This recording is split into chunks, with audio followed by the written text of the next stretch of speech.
హుకుంపేట్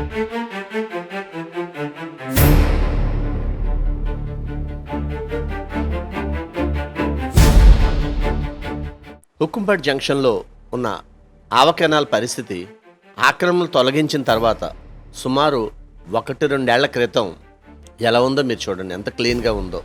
చాలా క్లియర్గా ఎటువంటి ఇబ్బంది లేకుండా ఉంది. ఇప్పుడు కల్వర్ట్ కూడా నిర్మాణం చేశారు. అప్పట్లో కల్వర్ట్ నిర్మాణం లేదు, ఇప్పుడు చక్కటి కల్వర్ట్ కూడా నిర్మాణం చేశారు. ప్రస్తుత పరిస్థితి ఎలా ఉందో చూడండి. మరి అధికారులు ఎంత బాధ్యత లేకుండా నవ్విపోదురు నాకేంటి సిగ్గు అన్నట్టుగా సుమారు 1-2 ఏళ్ల క్రితం నుండి కూడా ఇది శుభ్రం చేయట్లేదని ప్రజలు ఆరోపిస్తున్నారు. అకాల వర్షాల కారణంగా వరద ఎక్కువ వచ్చిన సమయంలో ఆదర్శ్ నగర్, సావిత్రి నగర్, నేతాజీ నగర్, నవభారత్ నగర్ తదితర ప్రాంతాలన్నీ ఈ చెత్త తొలగించకపోవడం వల్ల, డ్రైనేజీ మూసుకుపోవడం వల్ల ముంపుకు గురవుతున్నాయి ఈ ప్రాంతాలన్నీ కూడా. మరి అధికారులు ఎప్పటికైనా మేల్కొంటారో లేదో వేచి చూడాలి అంటున్నారు ప్రజలు.